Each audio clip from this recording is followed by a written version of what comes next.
Okay, my name is Bobby Vaught. Don't forget to hit the subscribe button if you so choose. In the description below, I'll put a link to lesson 1 of a series that I've done, up to 17 lessons now. Everything you need to know to understand investing. Very heavy emphasis on the stock market, although I also did cover everything else. So there's up to 17 lessons now. I'll put a link to the lesson 1 in the description below. Each lesson has a link to the next one. So lesson 1 has a link in the description to lesson 2, which has a link to lesson 3, and so on and so forth. Make them all real easy to find. If you're interested, you will understand investing better than 99% of the people out there. Today's presentation is not about that, however. There's two different parts of this channel. There's the investing side, which I just mentioned, and there's also the, I also do a lot of political economics type commentary, which in fact is today. And we're going to call this economics commentary with a little twist, okay? You'll see what I'm getting towards there in a moment. So yesterday I came across this video on YouTube. It came up over here on the right side of my YouTube screen. You know, that part where it starts making suggestions of other things you might be interested in and that kind of thing. And it just kind of caught my eye, and so I decided to listen to it and just make a few comments here. So this is from a Dr. James David Manning. He his YouTube channel called ATLAH. I don't know if I'm pronouncing that right. I hope I am. ATLAH, ATLAHworldwide is the name of his YouTube channel. By the way, this is January 31st, 2026. And so he's a pastor. He has a church in Harlem, okay? And so I'm going to just kind of blow this up here, make it real big here so you can get the full flavor of it. We're just going to listen to about 1.5 minutes of it and make some comments on it, okay? Turn it around here. And hear what he has to say. Do you have a Social Security card in your pocket? Come on, talk to me now. Do you have a Social Security card in your pocket? Do you? We know the Social Security card, it is a socialist form of taking care of Americans in their old age. It's socialism by Franklin Delano Roosevelt. Let me ask you another question. To snaggle-tooth self. Let me ask you another question. You snaggle-tooth self. We're going to hear some more of that coming from him here in just a moment, as you'll see. I'm not going to play this whole thing. Are you old enough for Medicare? Are you on Medicare? Are you on universal health care because you've reached a certain age, you've reached 65, and you don't have to pay insurance premiums for health care? You can just go doctor, hospital. Are you on that? That's socialism. That's socialism. And you say you're not for it, yet I ain't never seen you turn down going to them doctors. You got Social Security, you got an annual income coming in for the rest of your life. That's Social Security. It's so, and then running around here, open up your snaggle tooth. Nope, here we go. You snaggle tooth. Unbrushed teeth, tobacco chewing, snuff dipping mouth, talking about you ain't for socialism. Okay. I've seen this tactic from people on the left 1,000 times. I'm gonna see it 1,000 more. I see it on Facebook and social media. Comes from the political left very frequently. What he's doing there, he's trying to establish a tacitly understood hierarchy in terms of credence. It's a position of he's making an argument from a position of authority. Here's a doctor. We're going to talk about his doctorate here in a second too, by the way. So anybody that opposes him on anything, I guess, is a, how did he put it, a dip snuffing, yeah, whatever he said there. Okay, so he's trying to, it makes it easier for him to convince himself that he's correct in his own mind. All right, that's all that is.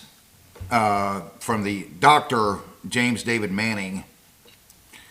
Should clarify something here, a couple of things. First off, before I go any further, I think it's real important to understand who you're listening to so that you can take anything that I say from that perspective, okay? I am a Christian. I'm also very careful to keep everything categorized in my mind. in terms of my politics and economics understandings, as well as opposed to my faith understandings. You'll never, for example, hear me quote a scripture into, or invoke a scripture into a political discussion. There's very good reasons for that. It would take too long to explain here. I would invoke a scripture into a faith discussion, of course, but not into a political or economics discussion, and for good reason. Definitely no theocrat. Theocracies just don't work very well. They just don't. You can see that in Iran right now with the Shia Muslim theocracy. And the founding fathers of the United States were very good students of history, including European history. They knew exactly what they didn't want. It's why they wrote in the First Amendment, Congress shall make no law respecting the establishment of a religion, comma, that's the Establishment Clause. Congress shall make no law respecting the establishment of a religion, comma, or prohibiting the free exercise thereof, the Exercise Clause. Okay? Then the other four freedoms afforded to you by the First Amendment: freedom of speech, press, assembly, petition. All right. So I just wanted to make that clarification there, okay? But in any event, and one other thing I wanted to clarify and emphasize very heavily. I have a business finance degree. I took all the economics classes, bachelor's degree from Texas A&M Corpus Christi. It's a very legitimate thing to use in a discussion, if you're discussing economics or history or whatever it is, economics, to use knowledge obtained from whatever the source is, whether it be self-education, from work experience, from a formal education, to use that knowledge in the discussion. What I would never do is resort to the tactic of saying, however, I have a degree in that, therefore I'm right and you're wrong. That's called making an argument from a position of authority. That's just, no. You still have to stick to the subject and make your point, okay? That's what he's doing here. He's trying to, it's easier in his own mind to convince himself that he's right and you're wrong, and anybody who opposes him is wrong, because he's the doctor and he's the pastor and you are a dip-snuffing, whatever. Okay, as he put it. Let's talk about his doctorate here for a second, because I looked that up. What is Dr. James David Manning a doctorate of? His doctorate. James David Manning, the pastor of ATLAH World Missionary Church in Harlem, does not hold a doctorate from an accredited academic institution. According to his official records in academic history, accredited degrees, he earned a Master of Divinity, M. Div. Period, from Union Theological Seminary in 1985. Doctoral status. While he is often referred to as Dr. Manning, this title is based on a Doctor of Philosophy he reportedly awarded himself through the ATLAH Theological Seminary, an unaccredited institution that he himself founded and operates. He doesn't even... He even had to go so far as to award himself this doctorate title. Dr. James David Manning. Yeah, that's very interesting. He's trying to convince himself that he's right and you're wrong because he's who he is and you are some guy that dips snuff and, maybe lives in some 8 by 10 foot trailer somewhere in the backwoods and barely got through the 3rd grade. That's his view. I've seen that tactic 1,000 times. I see it 1,000 more. Let's continue here because there's 2 really important points. One that I wanted to get towards. One that had to do with Social Security and a related point that had to do with socialism. Both things kind of related here. Turn it back around. And one other thing I want all these women are for socialists. Hell, you're a socialist too. And by the way, Jesus was the biggest socialist I know of. Okay. So Jesus was the biggest socialist I know of. Let's just analyze a couple of things here. First off, regarding Social Security slash Medicare. Roughly, this is late January 2026, roughly about 30 years ago. I don't remember exactly when it was. It was in the mid-90s. I looked into the idea. I was trying to find out if I could opt out of Social Security slash Medicare. Basically, what I wanted to do was I still wanted the money taken out of my paycheck, but I wanted it to go towards my own individual retirement account, pension account, my own individual retirement account. Okay. Nope, can't do that. With very few exceptions. In fact, I probably should have done this before I started this, but who can opt out of Social Security?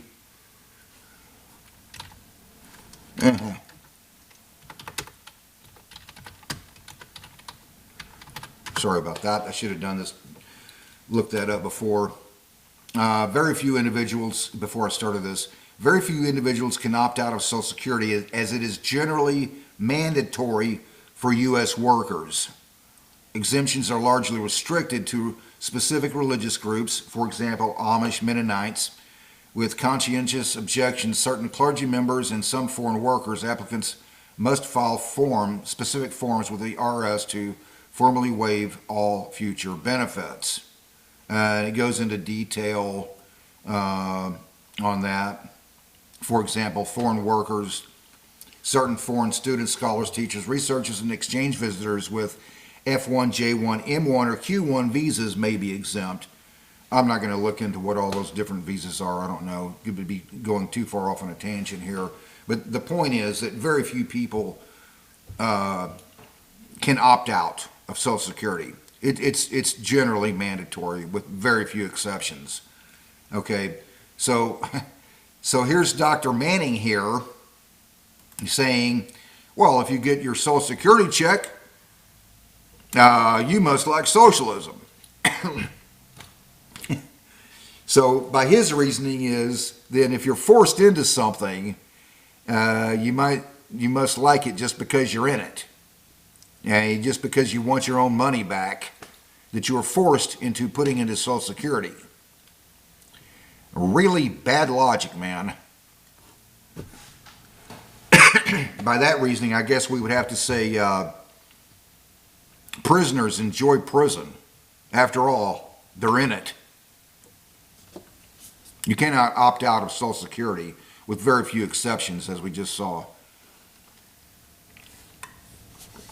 So by his reasoning is, if you get your Social Security check, you must like socialism. And we could play this ridiculous game all day long.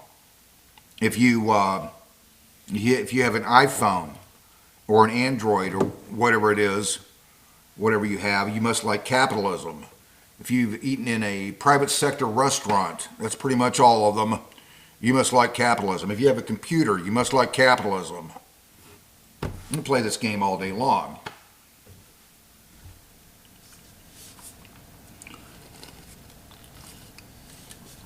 Yeah, that's very fascinating. By his logic, because you're forced into something, and then because you want your own money back, you must like being in it. Let's go back up to this other point here I wanted to address regarding, I don't want to quote him wrong. Let's make sure I got this quote correct. Hell, you're a socialist too. I'm not going to turn it around. You can hear him. And by the way, Jesus was the biggest socialist I know of. Jesus was the biggest socialist I know of. Ah, boy. Okay, let's analyze that. First, let's go back a couple of hundred years in history to Napoleon, and then we'll go all the way back to 2,000 plus years ago, the time of Jesus Christ, okay? Prior to Napoleon, there wasn't even any such thing as political left or political right. There was just the czars and then everybody else. Okay, money flows uphill, taxes or tributes. So the post-Napoleon, Napoleon got rid of all the czars except in Russia where he failed, and then post-Napoleon, there emerged three main groups. You had the absolute monarchists, you had the conservatives who wanted a return to some powers of the monarchy, but not all, and then you had the liberals who at the time were more into economic freedom, okay? The obvious question then becomes, so how did the definition get flipped? How did conservative come to mean those who were, all about economic freedoms? Conservative has always meant, politically, conservatives always meant conserve what you have. It's the what you have part that changes. So how did that definition get flipped? Why is it that conservatives today think of themselves as classical liberals? The answer is that the whole system got one-upped by Marx, roughly about 50 years later, okay, after Napoleon, right at about 50 years, maybe a little bit less. So Marx comes along, you have Marxism, socialism, collectivism, okay, and so what happened was the whole system got one-upped by Marx. Post-Marx and after Marx and on into the future, conservative came to mean conserving the economic freedoms previously attained. That's how that got flipped, all right? The Marxism, socialism, collectivism, if you really just want to analyze it, it's basically the old, centuries-old European agricultural feudal system, money flows uphill, tributes, updated to fit a more industrialized economy. That's all Marxism really is. Money flows uphill, tributes, taxes. Government's going to control it. Okay? But in any event, so let's go back a little bit further than that, a lot further than that, to about the time of Jesus Christ. So here's this guy, Dr. James David Manning, suggesting that Jesus was the biggest socialist that he knows of. Let's analyze that, shall we? So socialism, by definition, is the means of production, or capital. That's what that means. When you capital, that means the means of production. Capital, or means of production, has to be owned collectively. In theory, it was supposed to mean that, you and I, we own the means of production collectively, except the state manages it. Who else would it be? So in practice, we just know that it really just came to mean, socialism came to mean that government owns the means of production and you don't, and never will.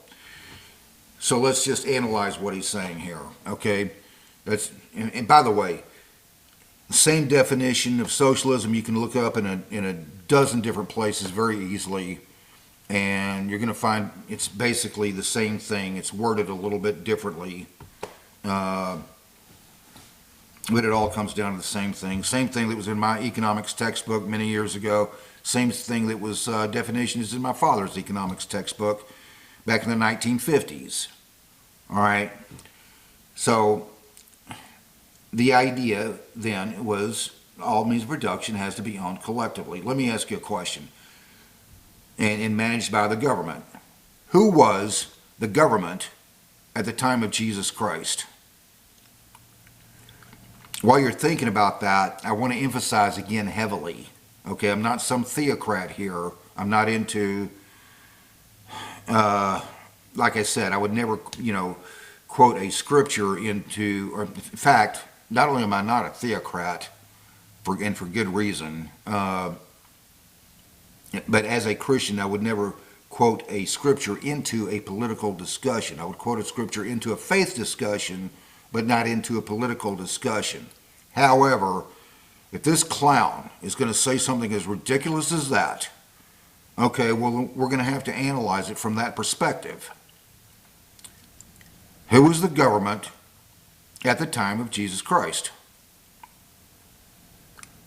It was the Roman Empire. That's who it was.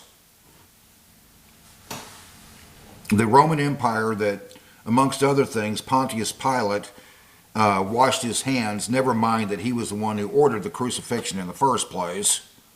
Same Roman Empire that only 70 years later, same Roman Empire that only 70 years later, about the year 70 AD, destroyed the temple and slaughtered about 1 million Jews.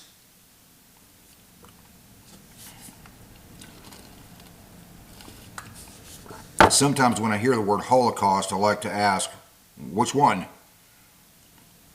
This is the government at the time of Jesus Christ. Do you really think, Pastor Manning, this is somebody who, let's see, let's go back here. This is somebody who has a Master of Divinity from Union Theological Seminary, graduated in 1985. Do you really think, Pastor Manning, that Jesus would have placed a whole lot of faith in the idea that we're going to turn over all means of production to the Roman Empire, to that Roman Empire, and then wait for that Roman Empire to make sure that everybody gets well taken care of? Really? And that is just one fascinating take, let me tell you. I mean, that is one major, major leap.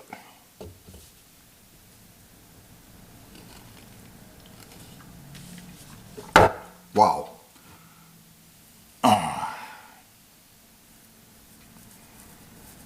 Yeah, that's a very, very dangerous thing to place that much faith in government, let me tell you.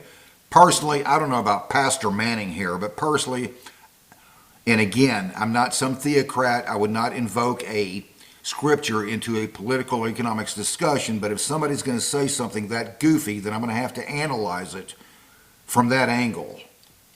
Okay, personally, I would think that the Son of God was a lot more intelligent than to think that he wanted to turn over all means of production to the Roman Empire and to wait for the Roman Empire to take care of everybody. That's just me. Hey, I happen to give the Son of God a little more credit for his intellect than that. That's just me. This is the part that I find really fascinating, however, is this leftist Christian nationalism that keeps popping up. I keep seeing it pop up on my Facebook feed all the time from leftists, or maybe I should say socialists. Analyzing everything from that perspective. What would Jesus do?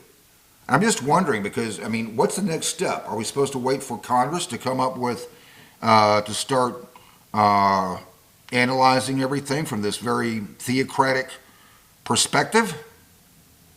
Analyzing all laws from this theocratic perspective? I'm just wondering because, number one, theocracies don't work very well. They never did. And number two, even if they tried that, Congress still wouldn't agree on everything. You'd end up having a whole lot of things up for interpretation, obviously. For example, I tend to interpret things, obviously, just a little bit differently than Pastor Manning here, for all the reasons just explained. Where did this leftist or socialist or leftist Christian nationalism come from all of a sudden? We're hearing it from this guy here. Only it was just,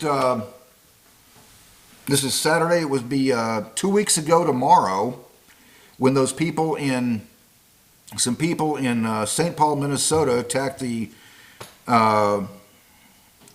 city's church, St. Paul, Minnesota, and their rationalization, their post-rationalization justification, some of them, I saw it a couple of times on social media, became, well, Jesus went into the synagogue and started upsetting everything and turned over the tables. I mean, this is a really interesting leap here. No connecting the dots on that one. People tend to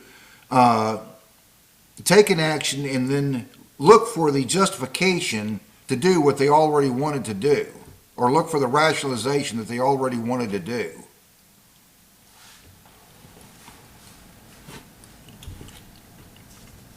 Where did this leftist Christian or socialist Christian nationalism come from all of a sudden? It's popping up everywhere now. Quite fascinating.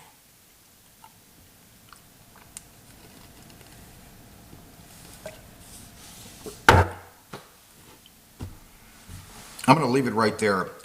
In any event, don't forget to hit the subscribe button if you so choose. In addition to that, there's the that 17 lesson series that I did, everything you need to know to understand investing. I'll put a link to lesson 1 in the description below. Other than that, until next time, hope life is treating you well. You have a great day.